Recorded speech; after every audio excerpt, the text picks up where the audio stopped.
دوای ئامادەکاریەکانی تیپی تازە پێگەیشتوانیانی هەندرێنە بۆ هەردوو یاریچوون و هاتنی پێش کۆتایی خولی تازە پێگەیشتوانی کوردستان. تیپەکە لەسەر دەستی ڕاهێنەری بە ئەزمون فەتحی قەرەنی دوو قۆناغی بە پاڵەوانی بڕیوە، ئێستاش بۆ بەرزکردنەوەی نازناوەکە دەجەنگێت. هەنگاوی یەکەمیشی گەیشتن بە یاری کۆتایی تاوەکو لە نێو خاچی خۆی بە جامەکە شاد بێت. سوپاسی دەستەی کارژێری سەرۆکیان و جێگری سەرۆکیان و هەموو دەستەی کارژێر پاڵ پشتی و تیپە دەکەن. بەسەراحەت دەستخۆشی لە هەموو یاریزانەکانیش دەکەم. زۆر پابند بە مەشقەکان، زۆر پەرۆشن. ئەوە جێگای دڵخۆشیە کە ئەو یاریزانانە دوا ڕۆژێکی باشیان دەبی و ئەگەر لە تموحمان وایە بگەینە یاری کۆتایی، ئەگەر نەشگەیشتنی یاری کۆتایی شتێکی ئاسایی لە ڕێمە زەختیان لێ ناکەین زۆر، بەڵام ئێمە تموحمان وایە ینی بگەین یاری کۆتایی.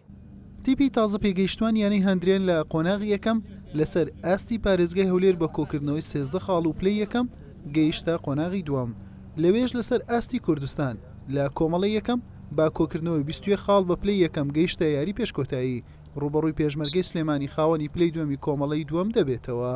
یاری ئەمجارش مەلەگەت پێشمەرگە سلێمانی لە ناو سلێمانی ئینشەڵا بە سەرکەوتووی دێنەوە شارەزێرنەکەی کوردستان ناو مەلعەبی خۆمان بەهۆی گاسەکەش بداياتها ساوما لدوريكي هو حتى استشار نوستاينا ان شاء الله جميل تشجع بيشمركي اسلامانيا ان شاء الله لاتين بانزام الشباج دينو وديري ان شاء الله جميل توش ساوما لا مانزل زوزك مشروعنا ما تديو بيزي يعني سرعه زوزك ان شاء الله بس اركتو يعني باش نمشي معي ان شاء الله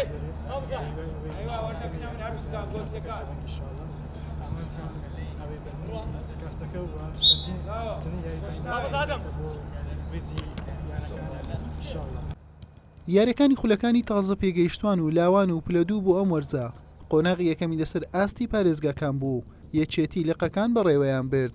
قۆناغی دووەمیش لەسەر ئاستی کوردستان و یەکێتی ناوەندی تۆپەی کوردستان سەرپەرشتی کرد. یاریەکانی چوارگۆشەی زێڕینی خولی تازە پێگەیشتوانی کوردستان با شێوازی چوون و هاتن ئەنجام دەدرێت. ڕۆژی دووشەممە یاری چوون هەندرێن دەبێت تا میوانی پێشمەرگەی سلێمانی لەسەر یاریگای فەرماندەیی و یاری گەڕانەوەش ڕۆژی هەینی لە شاری هەولێر ئەنجام دەدرێت. یاری کۆتاییش هەر لە پایتەختی هەرێمی کوردستان دەبێت لە 15 ئەم مانگە. حوسێن محەممەد، کەناڵی ئاسمانی پێام، هەولێر.